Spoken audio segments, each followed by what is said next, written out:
Spoilers for all three Sonic movies at the Knuckles Show. You've been warned. Hey guys, Dubin here. We're doing a talking video. Let me preface this by saying that I don't necessarily hate the Sonic movies.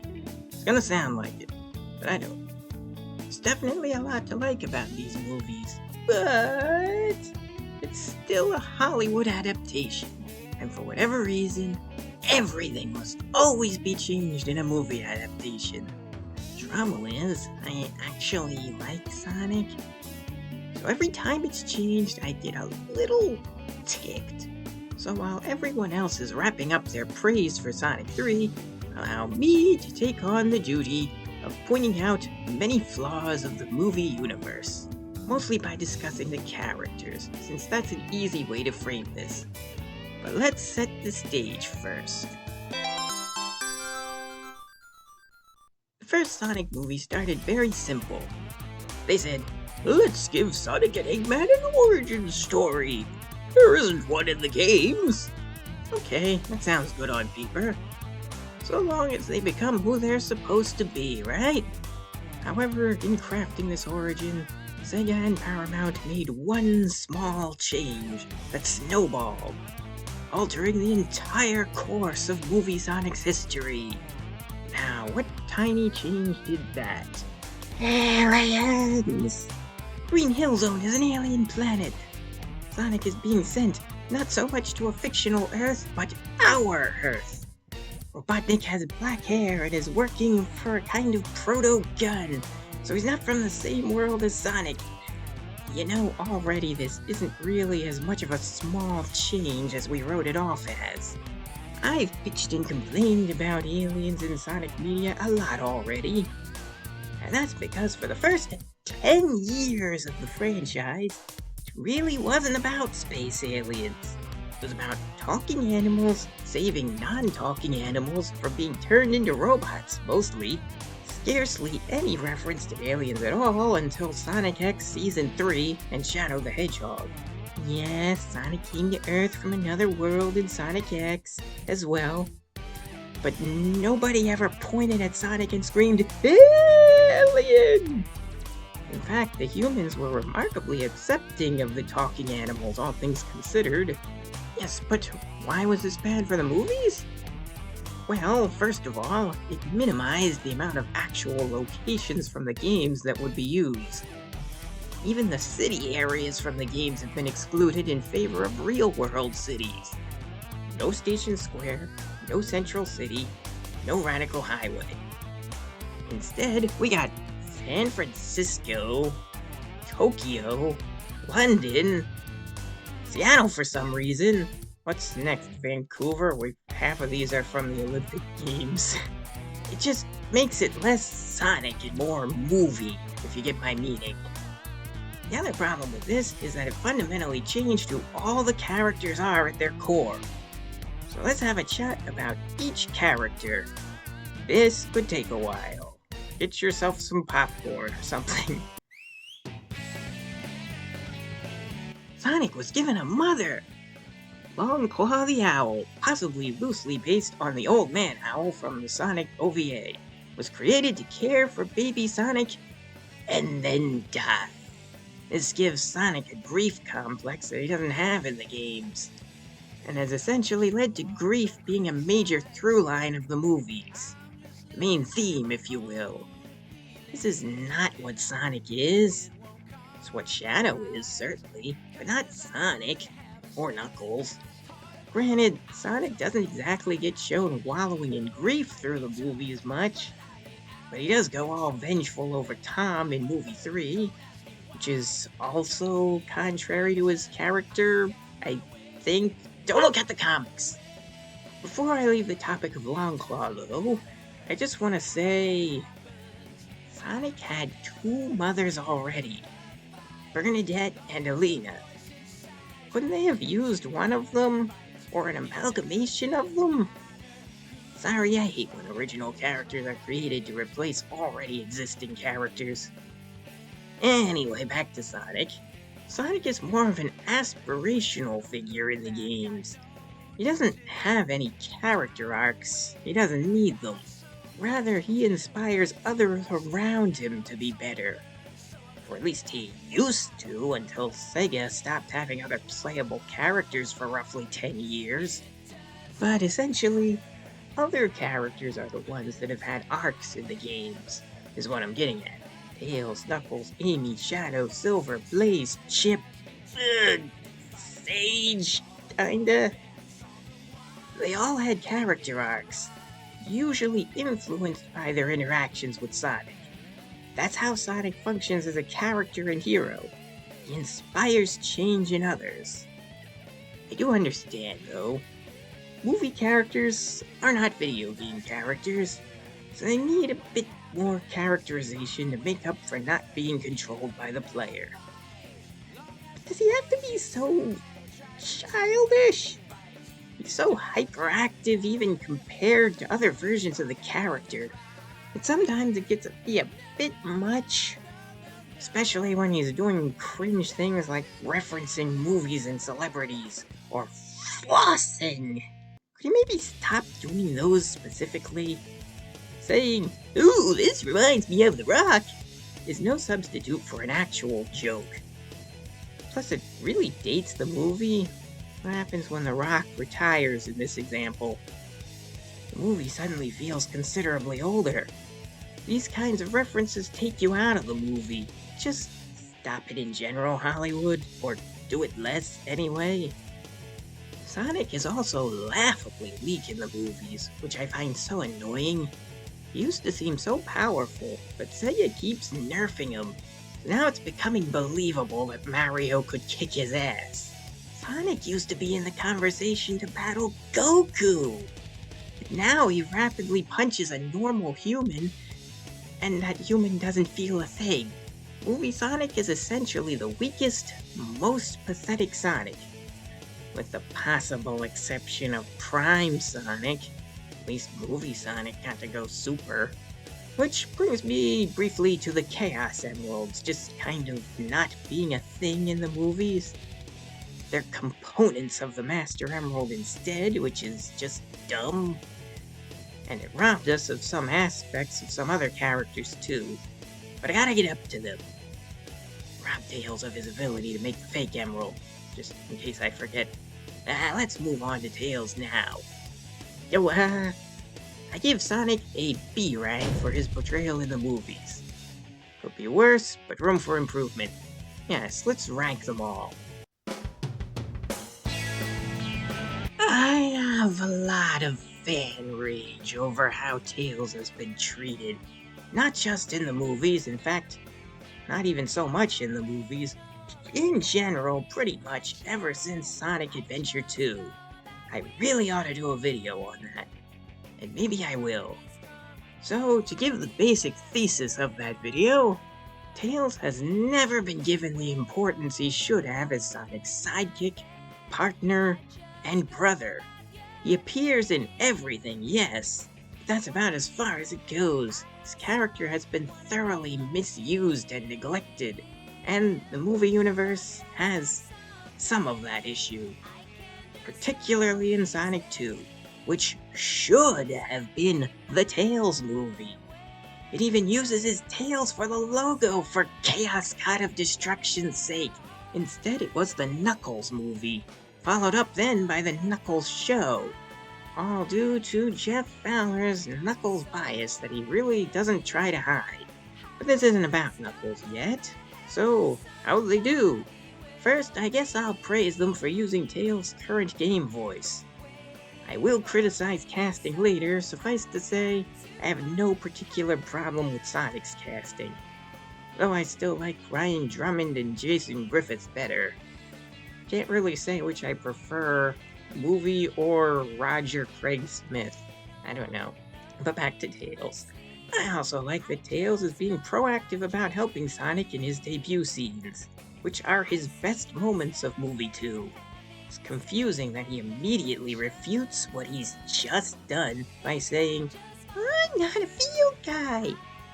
That pisses me off in general. He is a field guy. He always was. One of the things he's known for is being computer controlled, following along with Sonic in the Genesis games, and being controllable by player 2. He is not a guy who stays at home base and sits in a chair hacking. Stop doing that to him, Sega. But yeah, I like how he saved Sonic in general in his debut. I have mixed feelings about Sonic meeting Knuckles first. Personally, I would have preferred if Sonic somehow already knew Tails before the start of the movie, as it would make them more believable as friends and allies. Having Tails peep on Sonic in the bath is a very bad choice. Amy's supposed to be the stalker here. I joke, but seriously. I generally hate modern Tails' over-reliance on gadgets as well. Again, he was originally a field guy. He could fight. His tails were lethal weapons clear up to Sonic battle. But we only really see him using gadgets throughout the movies. And not even something super cool like the Cyclone we should have gotten in movie 3. He's got a Batarang instead. Why is Shadow Batman again? Tails can't even outrun Knuckles by flying. He needs to use a jetpack to keep up. But the whole point of his flying was so he could catch up to Sonic in the Genesis games. His tails let him be fast, dang it! But so back to movie 2. Uses another bad translator like Colors, which is annoying because, well, colors in general. Then the Russians try to burn them alive, and we get a cringe dance sequence with a guy with himself tattooed on his chest. Why? Just why? Oh, but once Tails starts copying himself with holograms, I'm there for that. And the holograms pay off by being used to outwit Eggman. That's a good point. His Tails being used as a blanket for Sonic is also so sweet we probably all got diabetes from it. I got no problems with cute Tails, so long as we also get badass Tails now and then. Overall, his characterization in the movies is one of the better ones, but where's his backstory scene, damn it? Showing him briefly watching movie 1 doesn't count. We all want to see baby Tails like we got baby Sonic and baby Knuckles, come on! We even got baby Mario and baby Luigi. I'm not talking about Mario right now. Speaking of badass Tails, we did get some of that. I just felt it was severely undercut by him getting smacked unconscious for most of Sonic 2's third act. On the whole, he hasn't gotten many hero moments all to himself in the movies. Basically just his debut scenes. Beyond that, his hero moments all require him to get help from Sonic and or Knuckles. They were so close to shutting me up on this section entirely too. In movie 3, Tails asks Knuckles to throw him out into space with the ring to save Sonic. I nearly stood up out of my seat. But I knew they'd never follow through with such a huge moment for Tails in the back of my mind. And I was right. The G-Force proved too much for him, and Knuckles had to zoom in and save both of them. True, Knuckles had to get through the ring anyway, but they just couldn't allow Tails the hero moment and have Knuckles simply follow behind. They couldn't give us a movie version of Tails saving Sonic at the end of Sonic 2, which is what I thought they were doing for a split second. I still give that moment high praise though, because that is just a striking image of Tails just zooming towards space to catch Sonic. That's just... I gotta make a desktop background of that scene or something. Also, let's give them the benefit of the doubt for a moment. It's probably too soon in their minds for Tails to get his big moment. And maybe they plan to give him one akin to his story in Sonic Adventure 1 at some point. But I don't know that they're planning that. I kind of doubt it based on how he's been handled so far. Sega in particular really wants him to be the minor sidekick. The one who's just there to make everyone else look cool by comparison. And that sucks balls. We Tails fans deserve better than that. That said, I give movie Tails an A rank among the movie characters. So close to being the best, but we all know who is and always will be the best adapted character. Also, he's not that close, he's a low A rank. I almost made it a B, but making this script got me thinking that it's not so bad. I mean, they did him pretty well in movie 3, okay? But now, let's talk about one of the worst. I just might get into trouble for my take on Knuckles, but he is absolutely the worst adapted out of all the main characters. I said main characters! Almost nothing about him is the same from the games. His voice sounds the least like his game counterpart, his origin is completely different, his power level may be a bit too high, maybe? His action figure is taller than Eggman! I don't know why I even have to explain the problems with him, but here we go. Movie 1 wrecks Knuckles before he even appears by having the Echidnas kill Longclaw. The Echidnas are supposed to be dead for thousands of years before Knuckles ever is born.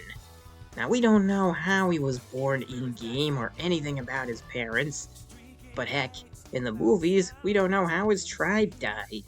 Longclaw seems unlikely to have actually did it, but that's the given explanation for now.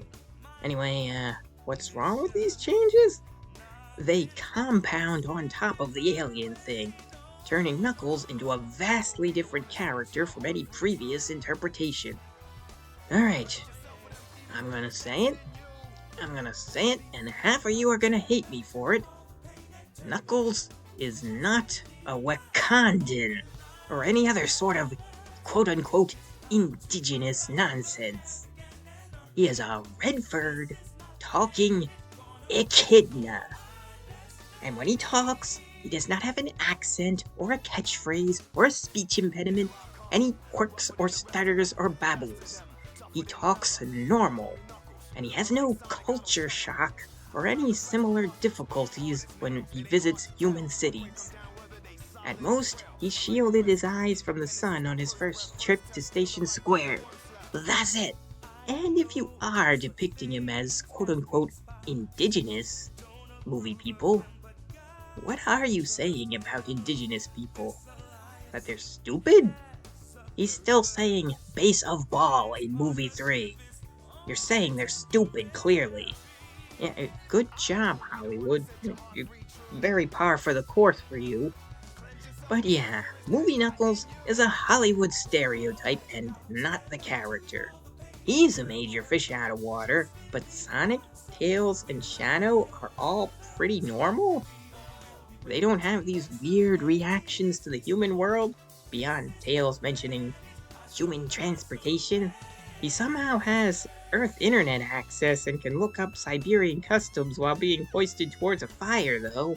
And he didn't grow up on Earth like Sonic and Shadow. Why is Knuckles so weird? And also, again, so dumb.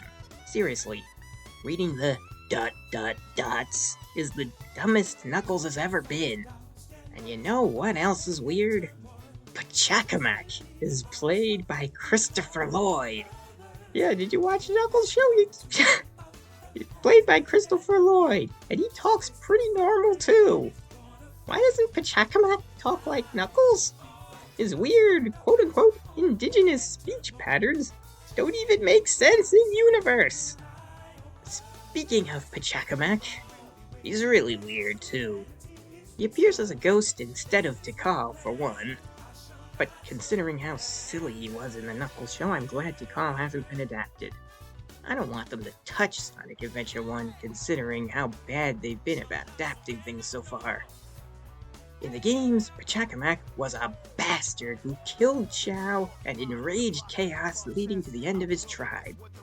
In the movies, he's a grandfatherly mentor, or what the hell?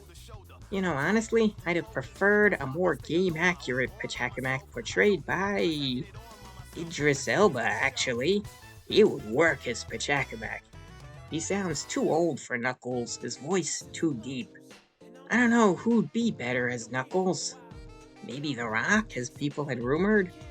I like Christopher Lloyd, but he was horribly miscast here. Anyway, Movie Knuckles is self-appointed as the guardian of the Master Emerald, and has never seen it prior to the movies. He's got that grief complex that Sonic used to connect with him, when just saving his life should have been enough. He's weirdly obsessed with honor. He's just not Knuckles. And also, the Master Emerald isn't the Master Emerald. Putting the Chaos Emeralds inside the Master Emerald is dumb. Now, Chaos can't be in there for one thing. Knuckles can't operate the Master Emerald as the controller of the Chaos Emeralds for another thing. And we can't do a plot hunting down the Chaos Emeralds, which would be the most Sonic movie of all Sonic movies if they did it. Tails can't make a fake emerald, Shadow can't shout Chaos Control and power up with an emerald, Sonic can't Chaos Control at all. So many moments from the game's off the table because of this decision. I don't know where else to put this, but that thoughts into reality thing was Hollywood nonsense too. I thought they might make use of it by having Shadow manifest the Bio-Lizard to create Movie 3's final battle. I mean, they showed him watching a movie with the Bio-Lizard in it, so it kind of like that could have been set up and payoff. But I was expecting too much, clearly. They just wanted it for a chili dog gag, and that's it. It's thoughts into power, come on. Have you ever played the adventure games? Play them, they're required reading for Sonic fans and, people in the Sonic community in general. I don't think Jeff Fowler even really likes Knuckles. I think he likes his version of Knuckles, and even then, he apparently likes Wade more. Just look at the Knuckles show. I've actually managed to go longer than the Tails section, so I'm just gonna say Knuckles is a rank D and move on.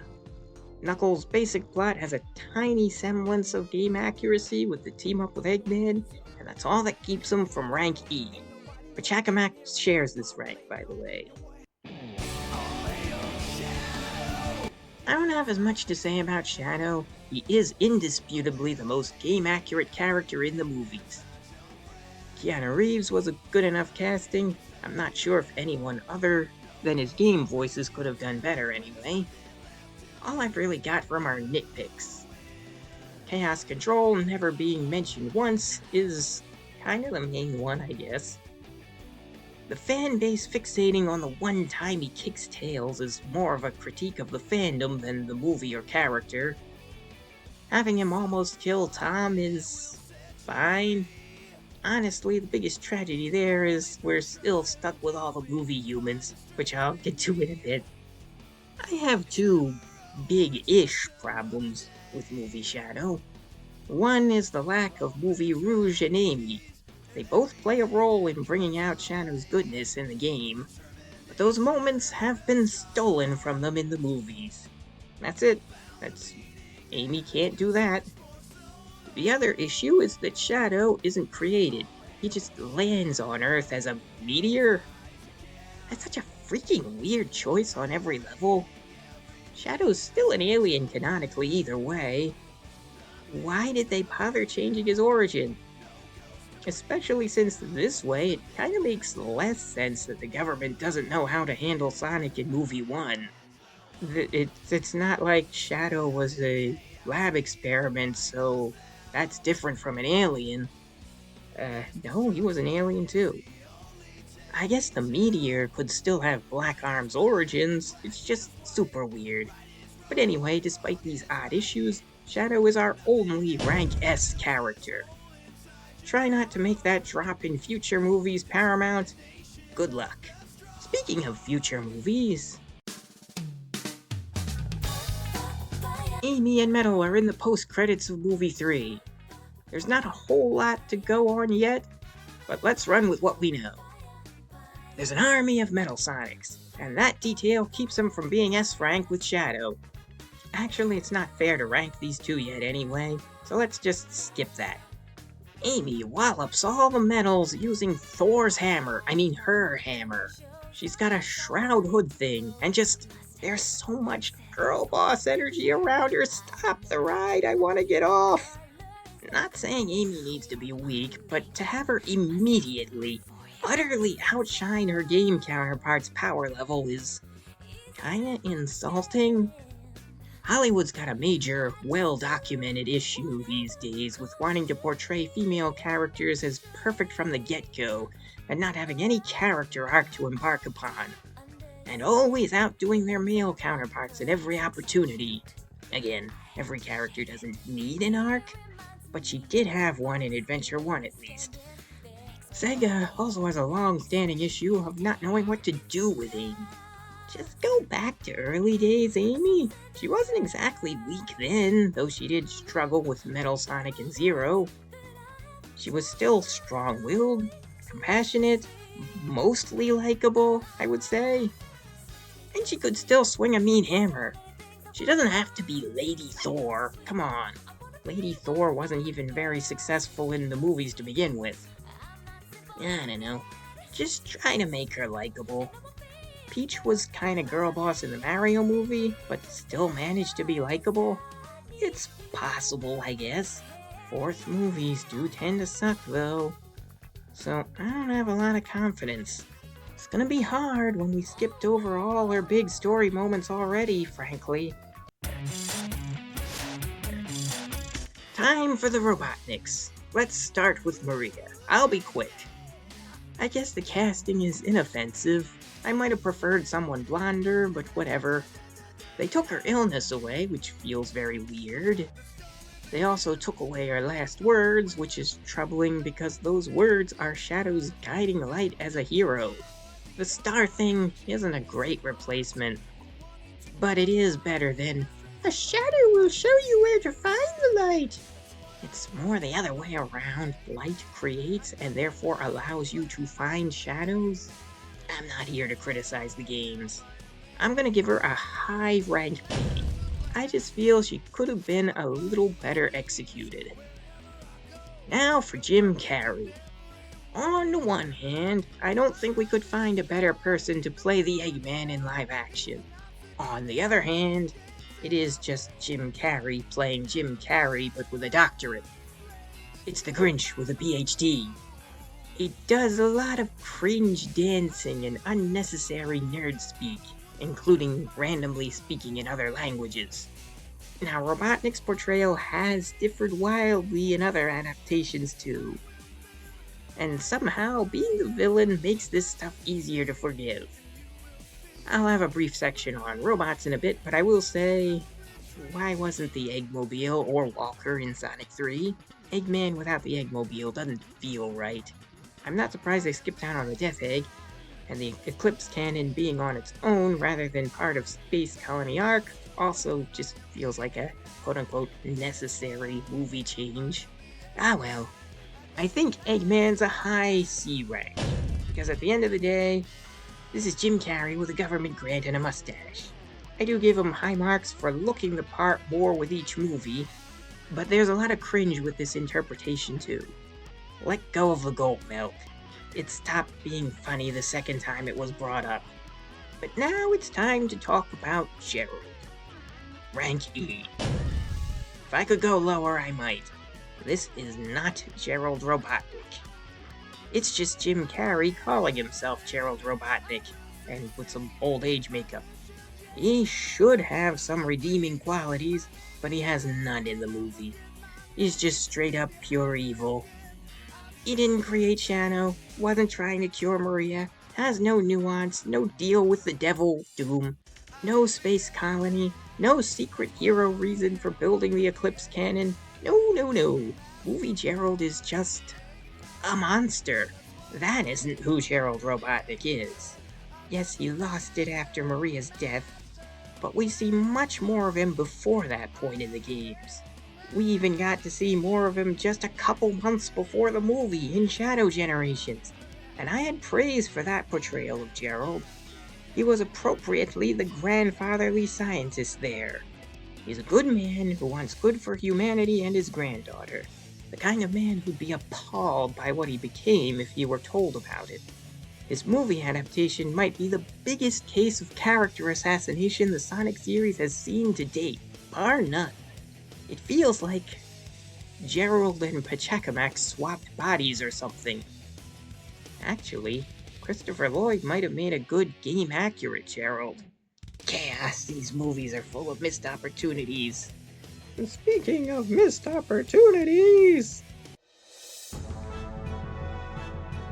Aside from Metal Sonic and two other exceptions, the robots in the movies have sucked.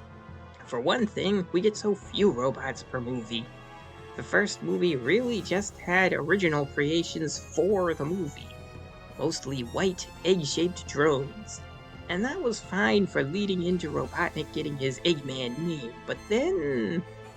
Movie 2 gave us white buzz bombers that were basically just upgraded versions of the drones from Movie 1. Not really giving off Sonic game vibes at all. Movie 3 gave us a giant white crab meat. Just one. Other than that, we got the Death Egg robot, which at least was closer to game accurate. In fact, I won't give that any criticism. More of that sort of thing, please. Eggman's robots are colorful, toy-like yet dangerous. It's hard to imagine that movie Eggman would create Gamma, Omega, Orbot, or Cubot. Metal Sonic could be signaling a change, but that's assuming Eggman isn't dead. A fair assumption. You can't really do Sonic without Eggman. Overall, I give the robots a high rank D. More variety in game accuracy, and they can collectively climb the ranks fast. No Rouge, that's a bad start. Gun is a tricky one to critique. I probably should just cover it alongside the humans. Oh well. There are three major issues with Gun in the movies. One is a lack of robots. We did get gun hunters at the end of Sonic 3, but they were designed and used by Gerald in this version, so that's... how do I rank that?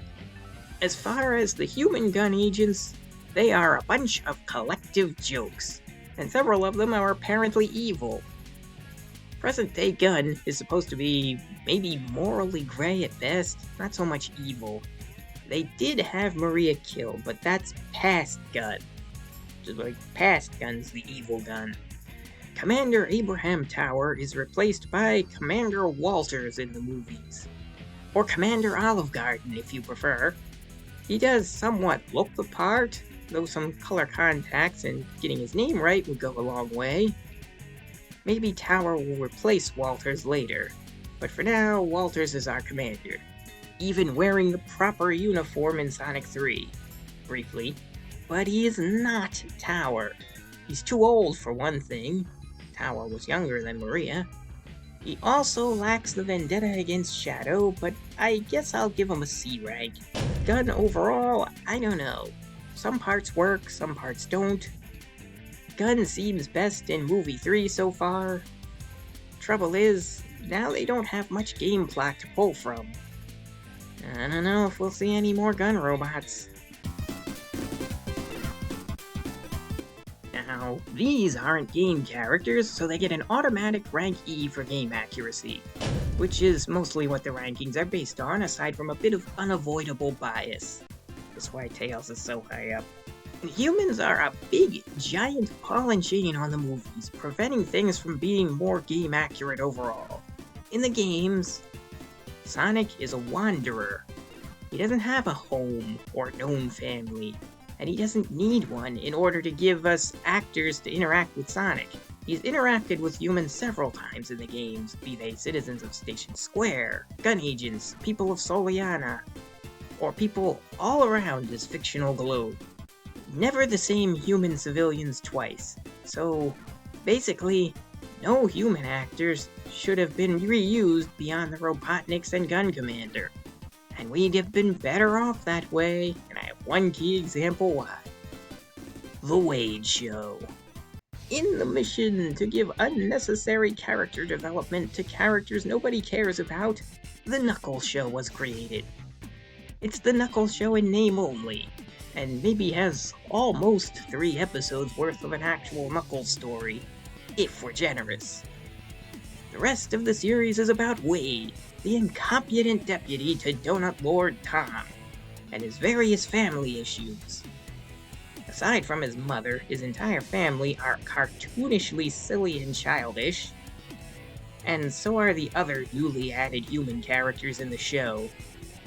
You'd think that'd keep the show interesting, but instead you're just so annoyed by the lame bickering of the humans, you start yearning for the rank D Knuckles to finally grace the screen again. And for someone like me, for whom Knuckles is the worst recurring game character in the movies, that's not good. That's no good. And this isn't the only time the humans derailed our Sonic adventures. Rachel and her silly wedding was a generally inoffensive inclusion to Sonic 2, maybe even a bit funny in places, but with Sonic and Tails locked up by gun, we spend way too much time on Rachel concluding her Bridezilla arc. None of that is necessary to the plot, and it really wrecks the pacing in the latter third of the movie. I find myself groaning on every rewatch when we get to Rachel and Maddie's sequence. They also make Gun appear all the more incompetent, which is a tad insulting to the games. Instead of the ladies fooling around with Tails' gadgets, why couldn't we have left Tails buried in the snow until after Sonic was captured? Then, allow Tails another bit of the movie to shine before Sonic and Knuckles take over the narrative. Sonic could even deliberately run off without Tails, not wanting him to get hurt, continuing his own arc in a similar fashion. And I guess Rachel and Maddie could have still accompanied Tails. Fine. Be nice for him to have someone to talk to. And they could still react to his gadgets. Agent Stone is kind of fine, but I'd wish they'd tone back the gay. A lot of parents don't like when this stuff is jammed into kids' movies that could hurt the movies over time. And then, on the other hand, this gay relationship with Eggman is also kinda toxic. So what even is the actual message here? It's a mess, tone it down. There's nothing wrong with just having a regular, abused villain sidekick. It's the villain, after all. You're not supposed to look up to Eggman or Stone. I could go on and on about these things, but I better move on. I'll quick say who's the best and worst non-game humans in the movies. Best, Tom, Maddie, Crazy Carl, and Agent Stone. Yeah, Crazy Carl, no complaints, he's funny. Worst, Wade's whole stupid family minus his mom. She's boring, but at least less annoying. And also cringe Russian with tattoo of himself. The rest of the humans are generally forgettable at best. Also, no problem with Ozzy, he's a good boy. To wrap up characters, I will state how utterly infuriating it is that Iblis, the Bio-Lizard, and the Chow were all made into jokes with the most deliberately bad representation. Sure, it technically works the way it's done, but I think we'd all much rather these characters have actually appeared. Maybe Chow will be added along with Cream at some point, who knows. Cream in particular better not be a girl boss. One sweet girl should be allowed to exist in fiction at least. Rank E for the monsters, rank D for the Chow. The Chow's inclusion was still kind of fun. This is just about the last section, and I've covered a lot of this already. We need more game-accurate locations like Green Hill Zone and Labyrinth Zone. The looks of the characters are mostly good, and what a bullet we dodged there. Everybody remember the first Sonic design? The movies have gotten a lot of credit for fixing that, and well they should. I just wish they'd fixed the first movie's lore while they were at it. And I admit, I'm not a huge fan of Sonic having blue arms, but I'm not gonna scream about it though. The last thing, we really need more game music. It was nice to hear Live and Learn and some brief bit of Eggman's theme. That was his ringtone in movie 3. But Mario is eating Sonic's lunch with just one movie. In all areas, really. I like Sonic a lot more than Mario, but the animated Mario movie is better than the Sonic movies by nearly every metric except for just the fact that Sonic is cooler on principle. You can't look at a shot of the Mario movie without seeing oodles of game references or Nintendo references. And that continues into the music. There is so much game music in the Mario movie, reorchestrated for the film, and it is awesome. Sonic's greatest asset through the series history has been the music. So why is there so little of it in the movies? You can have it redone by movie composers if you're worried about them not having work. Just come on, give us game music. I'll be your friend. Basically, these movies are a disaster in terms of being an adaptation. Not a great ad for the games either. If your first exposure to Sonic is the movies, I imagine you'd be quite annoyed to find the games and comics to be wildly different. I feel much the same going from the games to other media. I haven't liked the last 3 Sonic shows. That's because I like the Sonic I know. The movies had a hard road to win me over. Movie 3 went a long way to pull it off. They took a big leap with this movie. Now we have to see if they stick the landing as the movie universe continues. Make Amy likable. Keep our current heroes' stories going and developing their characters well. Throw in some more game elements. And who knows? Maybe Sonic 4 can continue the trend of Sonic movies getting better and better. That'll be tough. But we're all cheering you on. Except Disney. They're pretty butthurt that they can't beat a hedgehog. You have bigger problems though, Disney. I was thinking about doing an unscripted part on what would I do in the movies, but my recording is almost an hour. It's time for me to wrap up. That's all for now, guys. How are you liking the Sonic movies? What don't you like about them? Let me know in the comments, and subscribe for more gaming videos. Have a good day. Bye-bye.